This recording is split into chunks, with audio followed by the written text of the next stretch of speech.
Quis Deus que o homem ficasse sujeito à lei do progresso e que o progresso resulte do seu trabalho. O Criador quis que a perfeição resulte da depuração gradual do espírito e seja obra sua. A criatura, pois, atinge a felicidade pelo próprio mérito. As almas não atingem o grau supremo senão pelos esforços que façam por se melhorarem e depois de uma série de provas adequadas à sua purificação. Se persistimos com repetidas citações nesta tecla, é porque estamos diante de um ponto de doutrina muito importante e prenhe de consequências para toda a filosofia reencarnacionista e também porque, como se pode facilmente verificar, os próprios fautores das vidas sucessivas repisam neste assunto.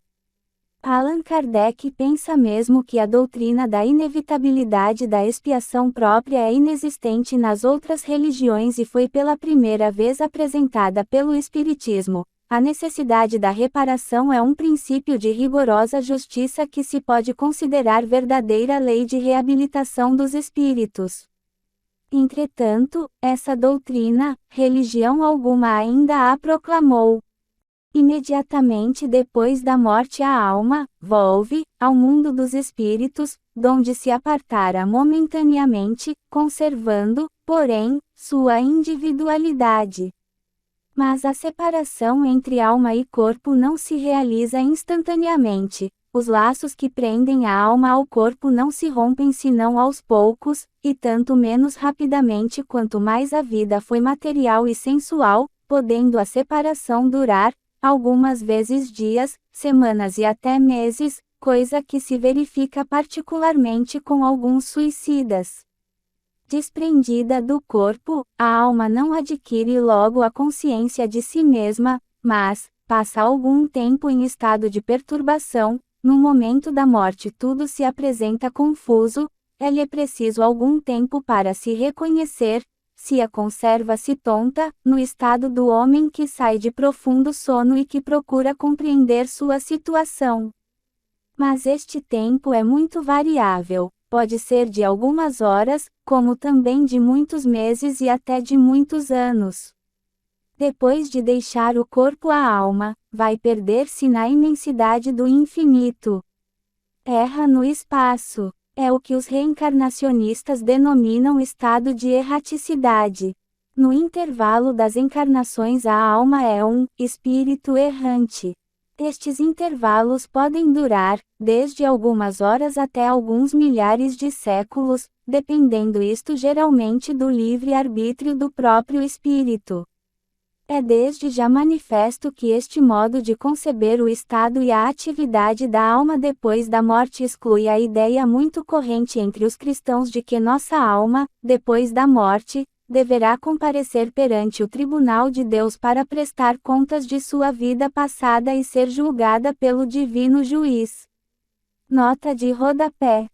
O primeiro Congresso do Espiritismo de Umbanda, em sua quinta conclusão unanimemente aprovada, ensina que o ser humano é uma partícula da divindade, e como tal, emanou de Deus e nele deve ser reintegrada. Semelhante teoria há de ser defendida também pelos chamados espíritas do Redentor, que também são panteístas e para os quais o grande foco, Deus, é parcelado por todo o universo, sendo a nossa alma uma partícula da inteligência universal, a obra Espiritismo Racional e Científico, cristão. Término da nota. As divergências entre os reencarnacionistas. São esses os elementos que julgamos essenciais para uma exata noção da filosofia da reencarnação codificada por Allan Kardec e que está sendo agora amplamente divulgada entre a gente católica do Brasil. Dissemos logo de início não haver unanimidade completa entre os reencarnacionistas. Não queremos desenvolver agora amplamente todos os pontos divergentes. O que principalmente nos interessa é conhecer os princípios fundamentais deste reencarnacionismo apregoado entre nós. Mas, para que os leitores tenham ao menos uma visão de conjunto, indicaremos a seguir brevemente os pontos em que os fautores da teoria da pluralidade das existências divergem. Assim, uns dizem que a reencarnação é lei geral para todos os espíritos, outros querem-na apenas para os espíritos muito atrasados ou para os perfeitos que devem cumprir alguma missão especial na Terra. Uns ensinam que a reencarnação tem lugar apenas na Terra, outros admitem que se verifica também nas demais estrelas e planetas. Uns sustentam que o ser humano se reencarna constantemente no mesmo sexo, outros reclamam uma variação alternativa. Uns pensam que a gente reencarna imediatamente depois da morte. Outros chegam a exigir um intervalo de exatamente 1500 anos. Para uns a reencarnação seria um castigo de Deus em expiação de pecados cometidos em existência anterior, para outros não seria necessariamente nem castigo nem expiação, mas um fenômeno de natureza puramente física sem relação alguma com a ordem moral. Uns sustentam que a reencarnação é absolutamente livre, de sorte que só reencarna quem e quando quiser, outros pretendem que ela é de todo necessária, como são inevitáveis as leis naturais. Uns ensinam que a série de reencarnações é ilimitada, outros pensam que se pode chegar a um estado definitivo e estável com um número de vidas relativamente pequeno. Uns querem que a reencarnação seja não só progressiva, mas também regressiva, de modo que se poderia dar o caso de que um espírito que animou um corpo humano passe a tomar um corpo animal ou até vegetal. Outros negam em absoluto que possa ser regressiva, mas apenas estacionária por algum tempo. Uns ensinam que o espírito chegado à perfeição conserva sua individualidade. Outros sustentam que ele torna a reintegrar-se em Deus, etc. Os argumentos em favor da reencarnação. É evidente que a doutrina reencarnacionista nos atinge a cada um de nós pessoalmente e bem de perto. Temos por isso o direito a que se nos diga quais as razões em que se apoia tão estupenda e exorbitante doutrina que nos joga impiedosamente através de um número ilimitado de sempre novas provações e vidas difíceis. Esses argumentos, ademais, não devem ser apenas meras ou vagas conjecturas, mas provas apodíticas, às quais ninguém pode resistir racionalmente. Só assim poderíamos decidir-nos a reconhecer uma doutrina com tão graves consequências pessoais. Considerando a questão da reencarnação em si a priori, por ser de inegável importância para a vida do homem, por ser uma questão fundamental para a reta orientação de todo o ser racional e pensante, dever-se-ia supor que o Criador, que assim teria disposto a carreira de suas criaturas racionais, também tivesse dado aos homens certeza total a esse respeito, fornecendo-lhes argumentos absolutamente decisivos e irrefragáveis, que evidenciassem de modo inegável a pluralidade das nossas vidas terrestres ou planetárias. Mas já o mero fato de existirem numerosos homens que aprenderam a exercitar largamente a arte de pensar e que filosofaram durante toda a vida sobre o destino do homem e o sentido da vida terrestre e, todavia, não chegaram à conclusão das vidas sucessivas, só este fato já vem a destruir pela base esta suposição a priorística, que em si pareceria tão natural. Vejamos, no entanto, as razões que os partidários da reencarnação alegam em seu favor. Se bem entendemos a linguagem nem sempre clara e sistemática dos reencarnacionistas, são 6 os grandes argumentos por eles aduzidos. Deles daremos primeiro um conspecto geral, deixando seu desenvolvimento ulterior para depois. 1. O argumento especificamente espírita, consiste essencialmente no seguinte: os espíritos, mensageiros da terceira revelação, são unânimes em revelar a lei da pluralidade das existências e do progresso contínuo depois da morte. Uma das principais finalidades desta terceira revelação seria precisamente esclarecer a humanidade sobre a reencarnação. Nos meios espíritas é este o argumento decisivo e mais comum. E todo o espiritismo nacional, em qualquer de suas formas, gira em torno dele. Deveremos, pois, estuda-lo com muita atenção. 2. O argumento histórico: a reencarnação teria sido, na antiguidade, ensino comum de todos os povos e dos filósofos mais destacados, que dela fizeram um postulado fundamental da religião do universo. Pois, escreve Allan Kardec, ensinando o dogma da pluralidade das existências corporais, os espíritos renovam uma doutrina que teve origem nas primeiras idades do mundo. E uma doutrina comum, de todos os tempos e povos, deve ter origem divina. 3. O argumento cristão: o próprio Cristo teria ensinado formalmente a pluralidade de nossas existências corporais. Porquanto, doutrina Kardec, o princípio da reencarnação era ponto de uma das crenças fundamentais dos judeus, ponto que Jesus e os profetas confirmaram de modo formal, donde se segue que negar a reencarnação é negar as palavras de Cristo. Para nós, que nos professamos seguidores fiéis de Jesus e que fazemos absoluta questão de não negar uma só palavra de nosso Senhor e Deus, este argumento tem importância especial e por isso haveremos de passá-lo pelo crisol da mais rigorosa crítica. 4. O argumento patrístico: também o cristianismo primitivo, nomeadamente os santos padres, escritores cristãos dos primeiros séculos desta era, teriam ensinado abertamente a reencarnação. 5. O argumento psicológico: alguns fatos inegáveis dos anais do psiquismo seriam provas incontestáveis de vidas anteriores. Assim, certas crianças que teriam reminiscências do passado, os chamados meninos prodígios, inteligências precoces, o fenômeno da paramnesia, as recordações de alguns, iniciados, os rênios, os instintos, as simpatias e antipatias, naturais, as aspirações e tendências, inatas, etc. 6. O argumento filosófico: o problema do mal das desigualdades sociais e individuais, os sofrimentos, etc., só teriam sua explicação cabal como castigos de vidas anteriores e, por conseguinte, seriam provas destas mesmas vidas. São esses os argumentos. Passemos agora a examinar e analisar, com o rigor da lógica e a imparcialidade da crítica objetiva, o valor real e probativo destas razões. Vejamos se, de fato, nos levam necessariamente a admitir como verdade insofismável a conclusão tão desejada pelos advogados da palingenesia. Capítulo 2. O argumento especificamente espírita. Em que consiste? O nome que damos a este argumento é nosso.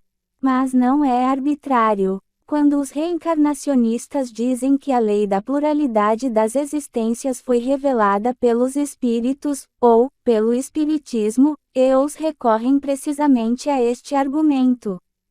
Quando, por exemplo, Allan Kardec diz que o dogma da reencarnação se funda na justiça de Deus e na revelação, explicando depois que a razão nula a indica e os espíritos a ensinam, estamos precisamente diante daquilo que denominamos argumento especificamente espírita. Nossos reencarnacionistas dão-lhe um valor extraordinário. Assim escreve, por exemplo, Carlos Imbassai, fecundo defensor e propagador da filosofia reencarnacionista no Brasil: a reencarnação não nos veio dos povos orientais, visto que não foi dos povos orientais, nem foi de quaisquer povos que recebemos a doutrina. Veio do ensino dos espíritos. Os espíritos é que nos falam nas diversas existências. São eles que nos dizem ter encarnado em vários corpos. Não inventamos nada, nem a doutrina pode sair de nossas cabeças. Não foi por causa das 4 mentiras aí contidas que citamos este passo, mas para mostrar o alto valor que os reencarnacionistas dão ao argumento que ora focalizamos. Para responder à objeção de que, o fato do espírito dizer que vai reencarnar não é prova, o mesmo Sr. Carlos Imbassai faz a seguinte ponderação: mas o que é prova, então, em matéria doutrinária?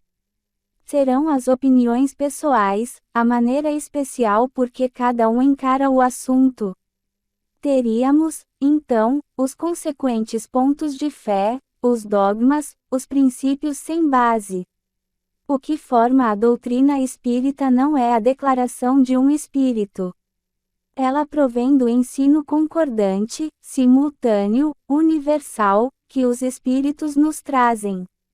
Dilo Allan Kardec, a garantia única e séria da doutrina dos espíritos está na concordância existente entre as revelações feitas espontaneamente por meio de um grande número de médiuns estranhos uns aos outros e em diversas regiões.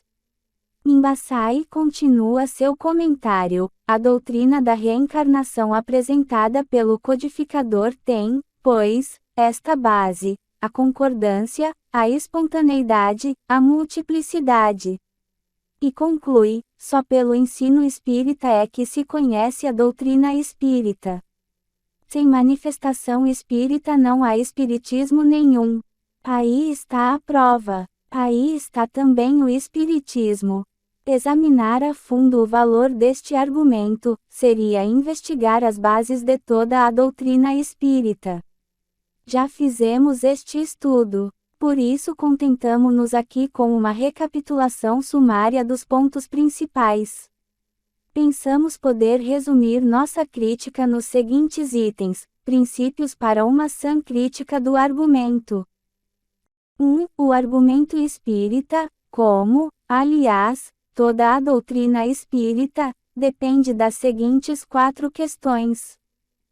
A. Se a evocação dos espíritos é um fato indiscutivelmente demonstrado. B. Se o médium ou os médiuns que servem ou serviram de instrumento para a revelação espírita eram pessoas de absoluta confiança e credibilidade, transmitindo apenas e exclusivamente as mensagens recebidas dos espíritos, sem recorrer, nem consciente, nem inconscientemente, ao depósito dos conhecimentos próprios. C. Se para a codificação da doutrina espírita foram aproveitadas apenas as mensagens dos espíritos certamente sinceros, bons, sábios e competentes. D. Se o codificador, Allan Kardec, era homem intangivelmente honesto, correto e leal, codificando apenas as comunicações recebidas de espíritos superiores, bons e sábios, recebidas exclusivamente por médiuns moralmente inatacáveis e mediunicamente competentes. 2. O próprio fato da evocação dos espíritos, isto é, o fato de estarem os nossos reencarnacionistas em comunicação direta com os espíritos desencarnados, ainda não foi aceito pelo mundo dos cientistas e especialistas como fato comprovado. O máximo que até hoje se poderá conceder é que se trata de uma hipótese muito discutível. Por isso, tudo que se construir sobre esta hipótese não pode, evidentemente, ser mais do que hipotético. Donde se infere que o argumento espírita é apenas hipotético, dependendo ainda de uma futura comprovação científica da evocação dos espíritos. 3. Admitindo mesmo a realidade da comunicação com o além-túmulo, permanece a dificuldade de encontrar um médium probo e capaz. Pois consta pela experiência que os médiuns recorrem com demasiada facilidade às fraudes conscientes e, sobretudo, o que é muitíssimo mais comprometedor, às fraudes inconscientes, apresentando suas próprias ideias e conhecimentos subconscientes como mensagens de espíritos do além.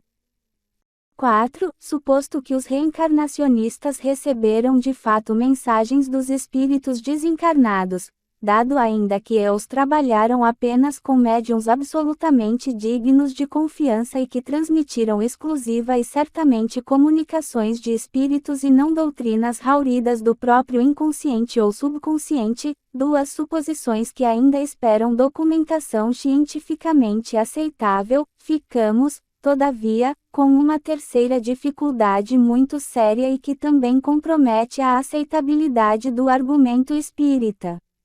É que, segundo os próprios reencarnacionistas, há espíritos bons, sábios e superiores e também espíritos atrasados, ignorantes, brincalhões, zombeteiros e mesmo maus, e todos eles, bons e maus, sábios e ignorantes, teriam contribuído com suas mensagens para o material que serviu de base para codificar a doutrina espírita. Ora, comprovamos com abundantes documentos, que os 3 critérios adotados por Allan Kardec, o critério da linguagem digna e nobre, o critério da concordância dos espíritos e o critério da lógica e do bom senso, para discernir as mensagens boas das más, as comunicações sérias das mentirosas, são insuficientes e levam, quando muito, ao mais extremo, puro e crasso racionalismo. 5. O próprio codificador Allan Kardec, apesar de se apresentar constantemente como homem sério, estudioso, científico e interessado em resolver os problemas mais fundamentais da humanidade, não merece nossa adesão, não só porque, como homem, era falível, não só porque não encontrou um critério seguro de seleção das mensagens, não só porque não nos deixou intactos todos os originais das comunicações recebidas, mas sobretudo porque ele mesmo confessa ter remodelado muitas vezes as respostas recebidas do além.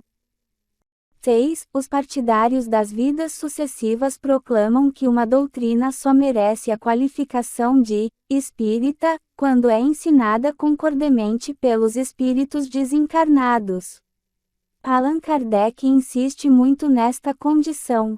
Permitam-nos os leitores que recordemos algumas incisivas passagens do codificador, sem embargo da parte que toca à atividade humana na elaboração desta doutrina espírita. A iniciativa da obra pertence aos espíritos, porém não a constitui a opinião pessoal de nenhum deles, ela é, e não pode deixar de ser, a resultante do ensino coletivo e concorde por eles dado. Somente sob tal condição se lhe pode chamar doutrina dos espíritos. Doutra forma não seria mais do que a doutrina de um espírito e apenas teria o valor de uma opinião pessoal.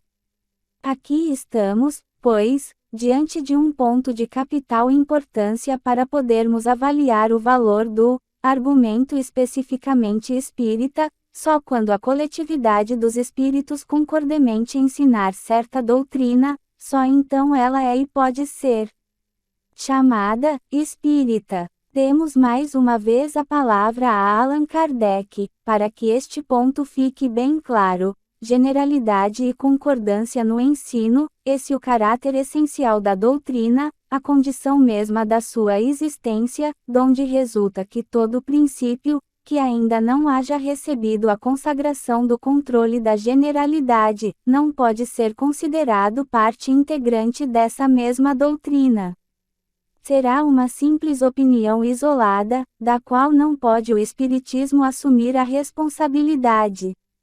Essa coletividade concordante da opinião dos espíritos, passada, ao demais, pelo critério da lógica, é que constitui a força da doutrina espírita e lhe assegura a perpetuidade.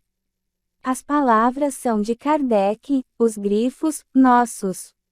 7. Aplicando este princípio geral da epistemologia espírita à doutrina particular da reencarnação, temos evidentemente a seguinte conclusão: a pluralidade das existências só será doutrina espírita se resultar do ensino coletivo e concorde dos espíritos. Se não for ensinada pela generalidade dos espíritos, não poderá ser considerada parte integrante da doutrina espírita, será uma simples opinião isolada, da qual não pode o Espiritismo assumir a responsabilidade. 8. Pois bem, supondo mesmo, dato, non concesso, que o codificador teve com certeza comunicações reais do além, supondo ainda, dato, non concesso, que Kardec se serviu exclusivamente de médiuns competentes e dignos e que provadamente não recorreram ao próprio inconsciente ou subconsciente, supondo ainda, dato, non concesso, que o ilustre, fundador da doutrina espírita, soube efetivamente separar as mensagens dos espíritos bons e sábios dos maus e galhofeiros, supondo também, dato, non concesso, que o próprio senhor Hipólito Leão Denizar de Rivail não modificou substancialmente as mensagens recebidas, tudo isso gratuitamente admitido e dado, provaremos a seguir que, de fato, não houve concordância unânime e geral dos espíritos no ensino da reencarnação. 9. Documentaremos nossa afirmação com 3 séries de provas. Demonstraremos, que boa parte do espiritismo internacional, baseada também, como alegam, nas mensagens do além, não aceita a teoria da pluralidade das existências terrestres. B. Que o próprio Allan Kardec recebeu mensagens espíritas contrárias à reencarnação. C. Que este mesmo Senhor Kardec não deu valor especial às mensagens dos espíritos. Apresentamos os seguintes documentos. A falta de unanimidade entre os espíritas. Por estranho que pareça a um leigo em doutrinas espíritas, a verdade é que uma grande porção do rebanho espírita mundial não admite a reencarnação. Precisamente sob este aspecto, o espiritismo internacional se divide em 2 grandes grupos: os espíritas anglo-saxões, que não admitem a pluralidade das existências, e os espíritas latinos, que fizeram da reencarnação a pedra angular de toda sua filosofia. Os próprios espíritas concedem esta profunda divisão em 2 campos. Lembremos alguns documentos. O conhecido espírita Stanton Moses, que foi para o espiritismo inglês o que foi Allan Kardec para o francês, guiado pelos 2 espíritos Kabila e Imperator, pronunciou-se definitiva e decididamente contra a reencarnação.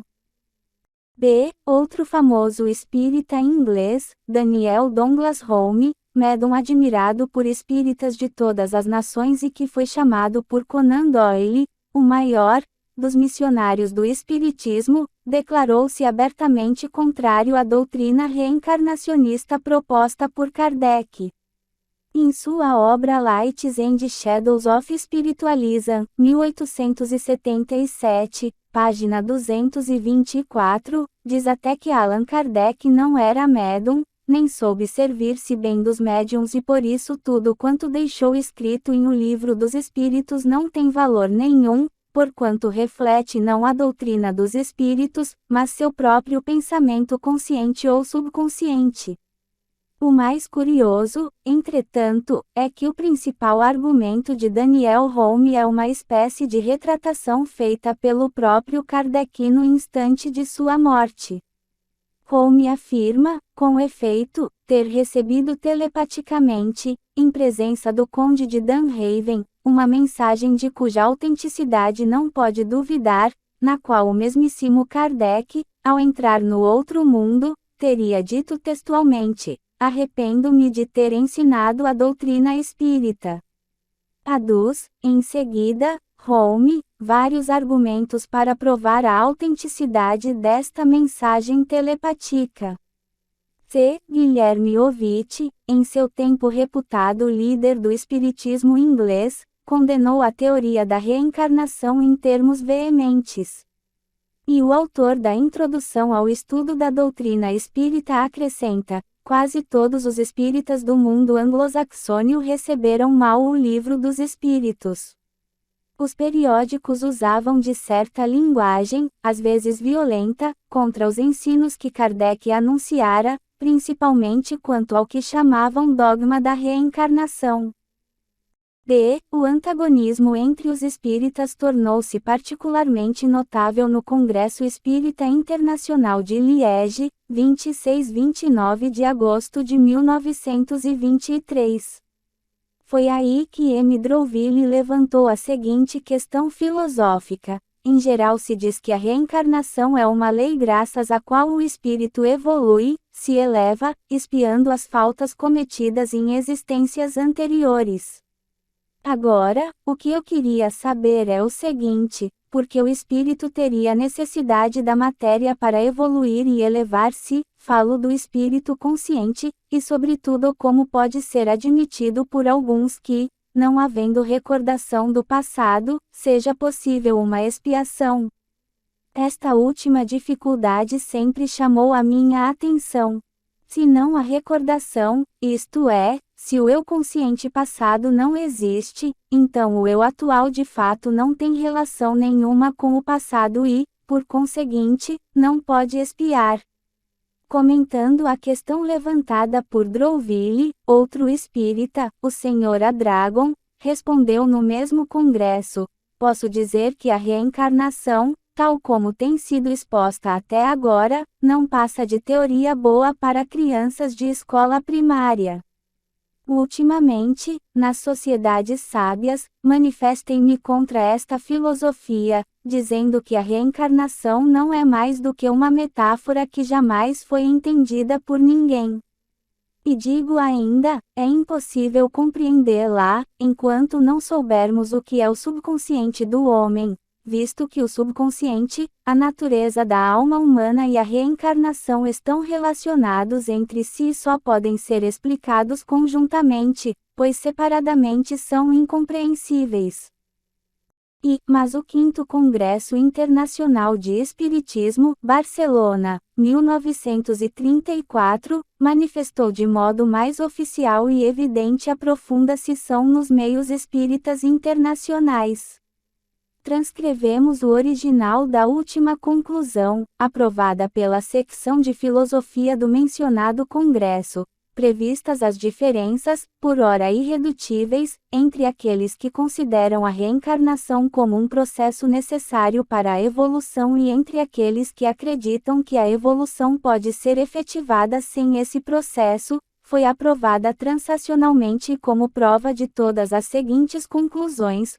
Os espíritas de todo o mundo, reunidos em congresso, afirmam unanimemente a sobrevivência da personalidade humana após a morte corporal.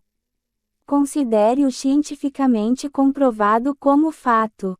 Os espíritos latinos e indianos, representados neste congresso pelos delegados da Bélgica, Brasil, Cuba, Espanha, França, Índia, México, Portugal, Porto Rico, Argentina, Colômbia, Suíça e Venezuela, afirmam a reencarnação como lei de vida progressiva, segundo a frase de Allan Kardec: nasce, morre, renasce e progride sempre, e aceitam-na como uma verdade factual. Os espíritas não latinos, representados no Congresso por delegados da Inglaterra, Irlanda, Holanda e África do Sul, consideram que a manifestação não é suficiente para estabelecer a doutrina da reencarnação formulada por Kardec. Cada escola, portanto, é livre para proclamar suas convicções a respeito da reencarnação. Foi ainda por causa da filosofia reencarnacionista que os espíritas se desentenderam também no último Congresso Espírita Internacional realizado em Londres nos dias 10 a 17 de setembro de 1960. O delegado do Brasil Dr. Elcio Pires, no relatório publicado no Mundo Espírita de 30 de novembro de 1960, página 8, declara: a reencarnação é ainda o ponto principal e o único obstáculo a um entendimento geral entre os espíritas de todo o mundo. Foi neste congresso que, com grande espanto, os nossos patrícios verificaram que as obras de Allan Kardec nem sequer foram traduzidas para o idioma inglês. Assim, pois, podemos considerar como bem documentada a falta de unanimidade entre os espíritas, num ponto essencial e fundamental da doutrina. Ora, também os espíritas anglo-saxões praticam a comunicação com os espíritos desencarnados e pretendem raurir suas doutrinas das mensagens recebidas do além. Se eles todos, ou ao menos a absoluta e representativa maioria deles, negam a pluralidade das vidas corpóreas, é porque os espíritos que aí se manifestam são contra a reencarnação. Já em 1905 observava Richer este curioso fato. Quando o médium é de origem inglesa, o espírito não crê na reencarnação. Quando o médium é francês, ou alemão, ou italiano, ou brasileiro, acrescentamos, nos países de influência de Allan Kardec, o espírito admite a reencarnação. Admitindo mesmo que tanto os espíritas latinos como os anglo-saxões têm comunicações reais com o além e apenas se servem de médiuns capazes e probos, devemos inferir de tudo isso que a doutrina da reencarnação não é ensinada pela generalidade dos espíritos e, por conseguinte, apliquemos agora o postulado fundamental da epistemologia espírita. A reencarnação não pode ser considerada parte integrante da doutrina espírita.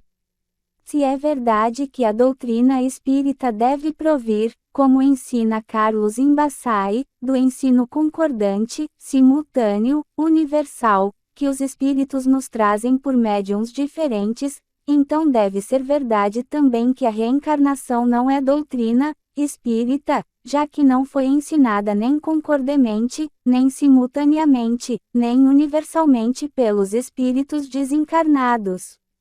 Ao menos não na Inglaterra e nos Estados Unidos. E veremos mais, o próprio A. Kardec recebeu mensagens contrárias à reencarnação. Provaremos esta nossa segunda afirmação com 3 documentos.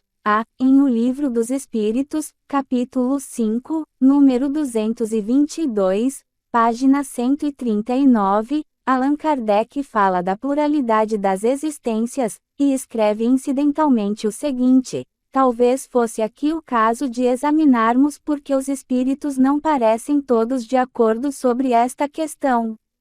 O grifo é nosso. B. No capítulo 27, número 8, página 338 de O Livro dos Médiuns revela Kardec.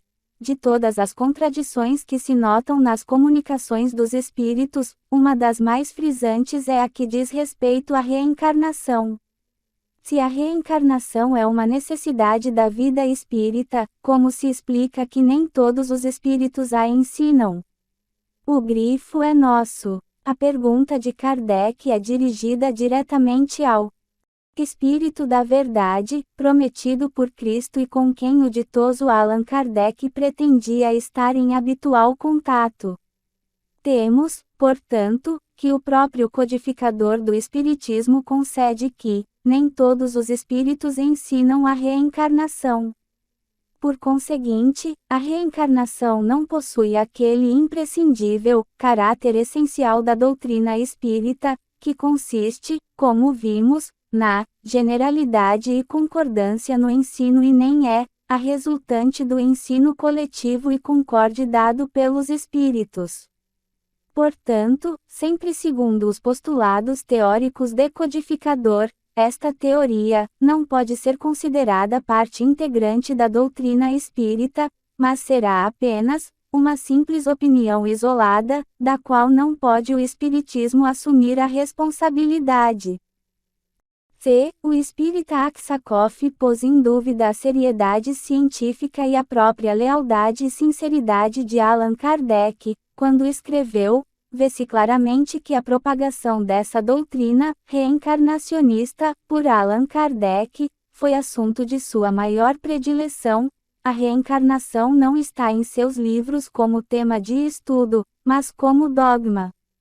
Para sustentá-la recorreu sempre a médiuns escreventes, os quais, como é sabido, são facilmente influenciados por ideias preconcebidas, e o espírito as há engendrado em profusão. No entanto, através dos médiuns físicos, as comunicações são objetivas, e não se tem notícia de que alguma tenha sido favorável à reencarnação. Kardec prescindiu sempre desta classe de mediunidade, sob o pretexto de sua inferioridade moral.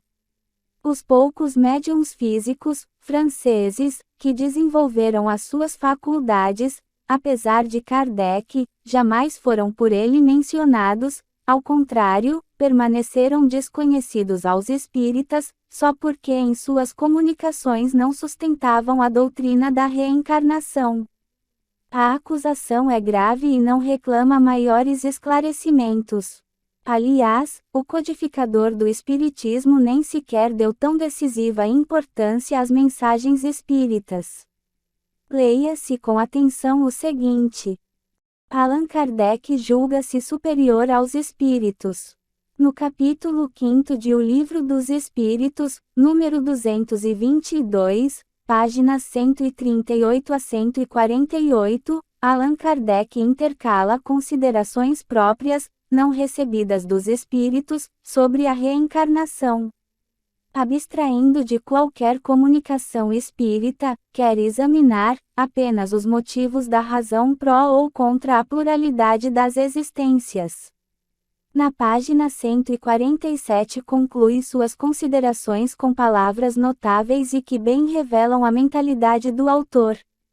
Temos raciocinado, diz ele, abstraindo, como dissemos, de qualquer ensinamento espírita que, para certas pessoas, carece de autoridade. Não é somente porque veio dos espíritos que nós e tantos outros nos fizemos adeptos da pluralidade das existências. E, porque esta doutrina nos pareceu a mais lógica e porque só ela resolve questões até então insolúveis.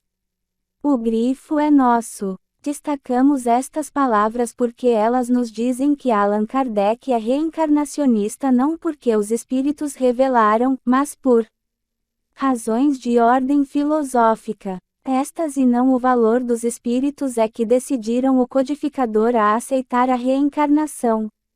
Isso é importantíssimo. O Sumo Pontífice do Espiritismo continua ainda, para não deixar dúvidas a este respeito. Atenda o leitor às palavras que seguem, ainda quando a ideia da reencarnação fosse da autoria de um simples mortal, tê-la-íamos, igualmente, adotado e não houveramos hesitado um segundo mais em renunciar às ideias que esposávamos. Em sendo demonstrado o erro, muito mais que perder do que ganhar tem o amor próprio, com o se obstinar na sustentação de uma ideia falsa. Assim, também, tê-la-íamos repelido, mesmo que provindo dos espíritos, se nos parecera contrária à razão, como repelimos muitas outras. Os grifos e negritos são outra vez nossos. Portanto, mesmo que provindo dos espíritos, Kardec teria rejeitado a reencarnação se lhe parecera contrária à razão dele, Kardec. O que vale é a razão, esta razão humana, da qual diz o mesmíssimo Kardec, quando lhe convém, que tem um limite que não nos é possível transpor, querer ir além é, simultaneamente, perder tempo e cair em erro, esta razão que, segundo Kardec, deve conceder que há muitas coisas que não compreendemos, porque temos limitada a inteligência, isso, porém, não é motivo para que as repilamos, esta razão, a qual em outra oportunidade Kardec dera o conselho de procurar em tudo a justiça de Deus e de curvar-se diante do que ultrapasse o seu entendimento. É a essa razão que Allan Kardec vai apelar contra o ensino dos espíritos. As supracitadas e grifadas palavras mostram quanto valem para Kardec as comunicações dos espíritos, exatamente nada. Revelassem eis a reencarnação ou afirmassem eles o contrário, o codificador do espiritismo, de qualquer jeito, seria reencarnacionista. Ele próprio o diz. Isso equivale a declarar a absoluta falência, a bancarrota total do valor doutrinário das mensagens do além e, portanto, do espiritismo como tal. Para que ainda comunicações dos espíritos, o melhor que eles poderão fazer é confirmar a nossa opinião pessoal. Se concordarem conosco, está bem, se não consentirem, repelimos-los. O exemplo vem de cima, da suprema autoridade em espiritismo. Os espíritas costumam apresentar sua doutrina como ciência e filosofia, sim, mas com este característico que a distinguiria de todas as outras filosofias puramente humanas, é que se trata, dizem eles, de uma filosofia revelada e confirmada pelo mundo dos espíritos superiores. Agora já sabe o leitor, instruído não por nós, mas pelo mestre dos mestres espíritas, quanto vale esta alegação. Agora o leitor está também capacitado para entender a mistificação que vai na frase de Carlos Imbassai, citada no início deste capítulo: a reencarnação não nos veio dos povos orientais, visto que não foi dos povos orientais, nem foi de quaisquer povos que recebemos a doutrina. Veio do ensinamento dos espíritos. Os espíritos é que nos falam nas diversas existências. São eles que nos dizem ter encarnado em vários corpos. Não inventamos nada, nem a doutrina pode sair de nossas cabeças. A estas palavras do mestre espírita brasileiro opomos outras do Papa do Espiritismo: não aceitamos a reencarnação porque nos veio dos espíritos, mas porque nos pareceu a mais lógica, e tê-la íamos repelido, mesmo que provindo dos espíritos, se nos parecera contrária à razão.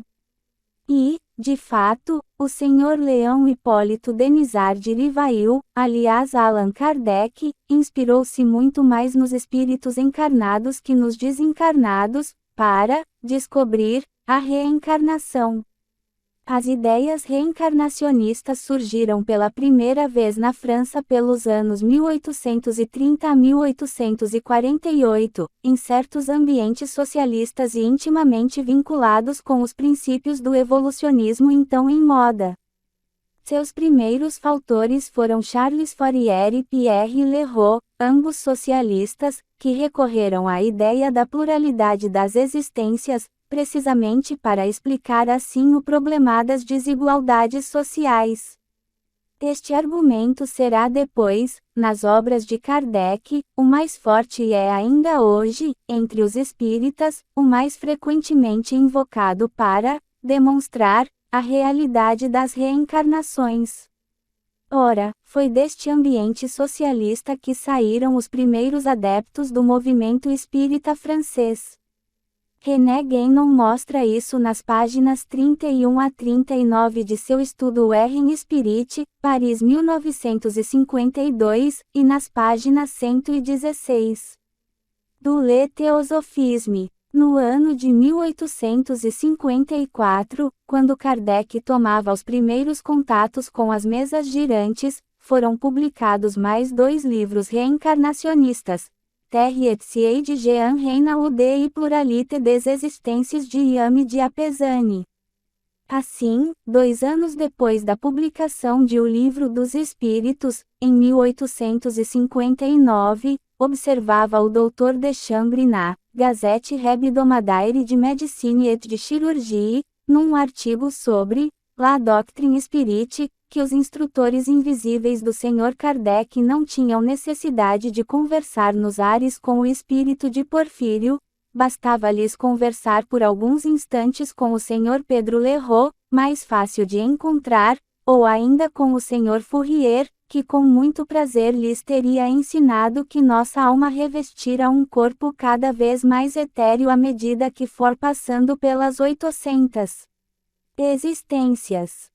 Conclusão: o argumento especificamente espírita para provar a realidade das vidas sucessivas não tem valor demonstrativo e deve ser riscado do rol dos argumentos em favor da filosofia da reencarnação. Capítulo 3.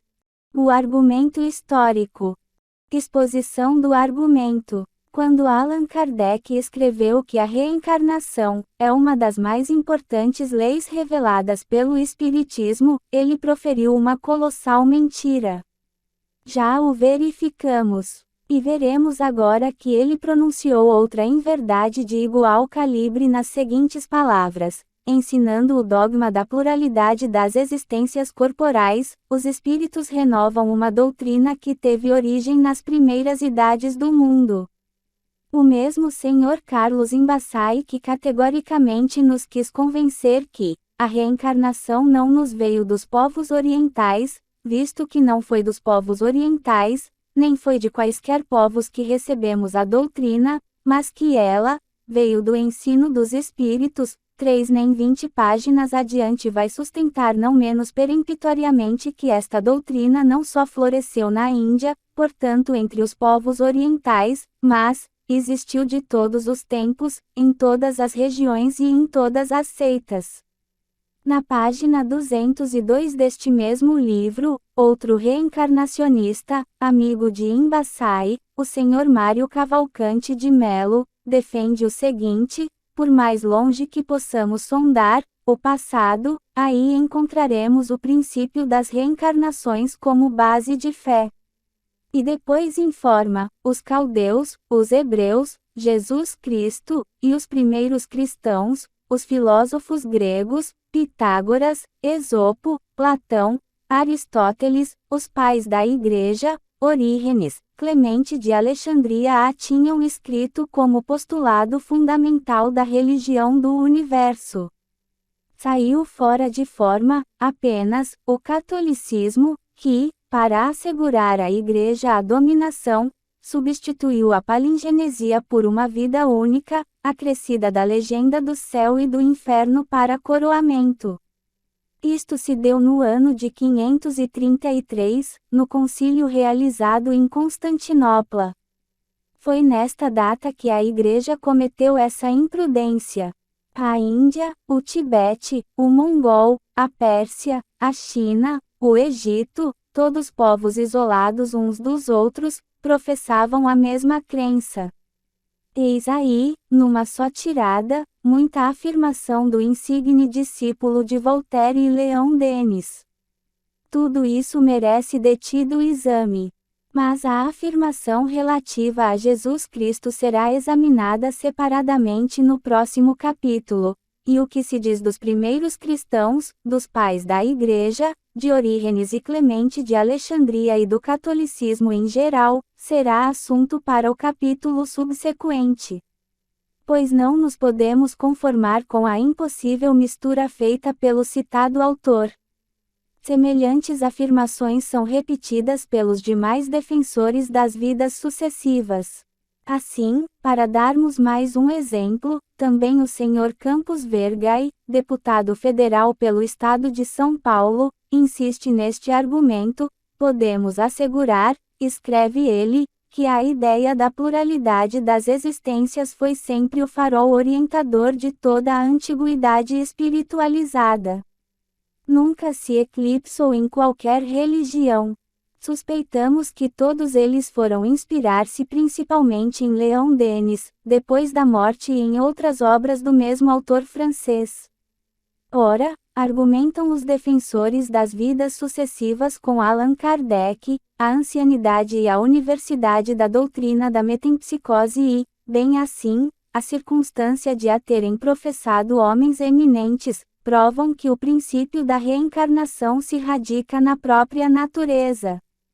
Pois, pensa o falecido espírita Leopoldo Cirne, um princípio que atravessa os séculos revela nesse fato a sua origem divina. Examinemos o argumento.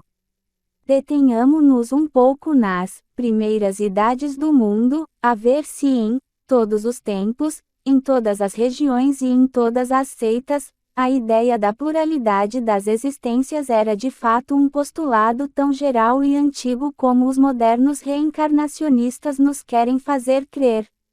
O testemunho dos Vedas. Concede-se geralmente que o testemunho escrito mais antigo sobre a reencarnação se encontra nos hinos dos Vedas, na Índia. A cronologia dos Vedas ainda é desconhecida. Mas sabe-se hoje ao certo que só no fim da época védica foi que definitivamente se estabeleceu na Índia a crença nas transmigrações. Esta crença manifesta-se claramente nos hinos Upanishads, dos quais os mais antigos datam dos séculos 7 e 9 antes da era cristã. O célebre orientalista Oldenberg declara ser um fato incontestável que a religião antiga da Índia, a qual se manifesta nos hinos do Rig Veda, sempre se conservou alheia à ideia da transmigração e da alternação da morte e do renascimento. Uma conclusão de particular interesse para o nosso caso é esta. A doutrina da metempsicose era totalmente estranha à religião primitiva dos hindus, estava ausente na primeira parte da época védica e é, portanto, de introdução relativamente recente. Discutem os autores sobre os fatores a que se deve atribuir esta introdução.